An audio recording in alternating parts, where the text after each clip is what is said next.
Hello friends, good morning. Radhe Radhe सभी को। कैसे हैं आप सब? उम्मीद करती हूँ कि आप सब अच्छे होंगे, खुश होंगे फ्रेंड्स। तो आज का जो मेरा ब्लॉग है वो मेरी अपनी पर्सनल लाइफ पर है कि मेरी जो पर्सनल लाइफ है मैं आपको उसके बारे में बताऊंगी। आज मैंने अपने परिवार के बारे में मैं आपसे कुछ खास बात नहीं करने वाली हूँ, सिर्फ मैं आज अपने बारे में ही आपसे सारी बातें शेयर करूँगी। तो आप ध्यान से सुनिएगा इन बातों को, क्योंकि ये वाक़या ज़रूर सभी के साथ होते हैं, किसी ना किसी के साथ तो इस तरह का जो हादसा है वो होता ही रहता है। लेकिन मैंने जो है इस सब में जो है अपने आप को बिल्कुल इस तरह से मतलब मौत को इतने करीब से देखा है कि मुझे उस दिन वाकई में पता चल गया था कि हाँ, मौत भी कुछ चीज़ होती है। तो इसलिए मैंने सोचा कि ये बात मैं आप लोगों के साथ शेयर करूँ। बात करीब आज से 1 साल पहले की है, जब मेरी जो छोटी लड़की है वो पैदा होने वाली थी। तब मैं आपको बताती हूँ कि उस टाइम क्या हुआ था कि उसके पैदा होने से पहले, क्योंकि मेरी जो दोनों लड़कियां हैं वो नॉर्मल डिलीवरी से हुई है, और जो तीसरी लड़की है उसकी बार मेरा जो है सिजेरियन हुआ है। और मुझे बिल्कुल भी आप सोच के देखिए, जब आपका सिजेरियन होने वाला और आपको बिल्कुल भी मान लीजिए आपके साथ कोई हादसा होने वाला है और आपको बिल्कुल भी उसका अंदाज़ा ना हो, तब आपको कैसा लगे।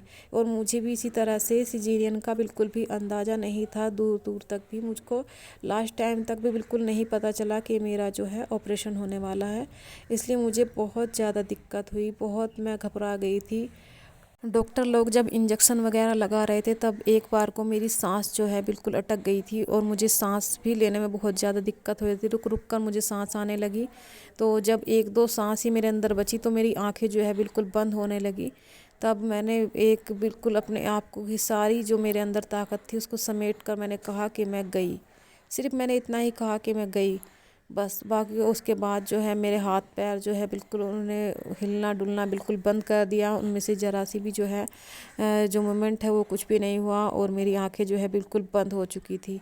तो उन्होंने लोगों ने क्या किया कि जो डॉक्टर है प्राइवेट हॉस्पिटल में, उन लोगों ने बिल्कुल भी बाहर से मेरे जो फैमिली मेम्बर्स हैं उनको किसी को भी अंदर आने नहीं दिया। तो बहुत ज़्यादा दिक्कत हुई मुझे उस टाइम। सबसे ज़्यादा दिक्कत इसमें यही थी कि जब डॉक्टर लोग चेक करे तो मुझे बिल्कुल भी नहीं बताया गया कि हाँ मेरा ऑपरेशन होने वाला है या कुछ भी इस तरह से। बिल्कुल जब मुझे लास्ट टाइम जब मुझे ऑपरेशन थिएटर में ले जाया गया और मैंने देखा कि वहाँ पर जो है एक लेडीज़ को स्टिचेस लगा रहे थे, तब मैंने देखा कि हाँ वाकई में अब मुझे पता चला। उसके बाद जब उन्होंने मेरे जो रीढ़ की हड्डी होती है कमर में, उसके बाद उन्होंने जब इंजेक्शन वगैरह लगाने शुरू किए, तो उसको लगाने के बाद जैसे ही उन्होंने मुझे ऑपरेशन करने के लिए लिटाया, तो उन्होंने ऐसे बिना मुझे मतलब तब तक मैं बेहोश भी नहीं हुई थी, सुन जो है मेरा हिस्सा नहीं हुआ था पेट, तब उन्होंने ऐसे ही मुझे जो है कट लगा दिया। तब मैं इतना चीखी कि उस दर्द को आप समझ सकते हैं। जब आपका अचानक से कोई हिस्सा काट दिया जाए तब कैसा लगता है। मुझे एकदम वो दर्द जो है बर्दाश्त के बिल्कुल भी लायक नहीं था। तब मैंने डॉक्टर से उसी कंडीशन में कहा कि डॉक्टर अभी तो जो है मेरा हिस्सा सुन भी नहीं हुआ है और आपने मुझे ऐसे ही काटना शुरू कर दिया। तब डॉक्टर लोग जो है बहुत ज़्यादा घबरा गए।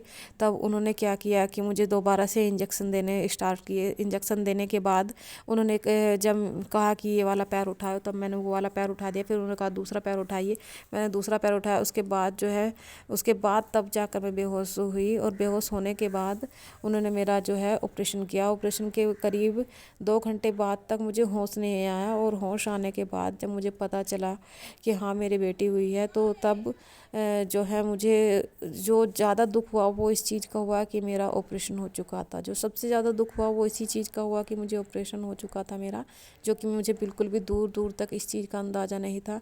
मैंने सोचा कि जिस तरह से मेरी 2 बेटियां नॉर्मल डिलीवरी से पैदा हुई हो गई है, इसी तरह से मेरी जो है ये वाला बच्चा भी पैदा हो जाएगा। लेकिन ऐसा नहीं हुआ, कुदरत को कुछ और ही मंजूर था। और ये मेरे साथ ये जो हादसा होना था, इसमें मैंने बहुत ज़्यादा, क्योंकि डॉक्टर ने जो है बिल्कुल भी परिवार में से किसी को भी अंदर बिल्कुल भी नहीं आने दिया। और डॉक्टर लोग होश में आने के बाद जब मुझे जो है अपना पेट में जो दुखन महसूस हुई, तब मुझे पता चला कि हाँ मेरा ऑपरेशन हुआ है।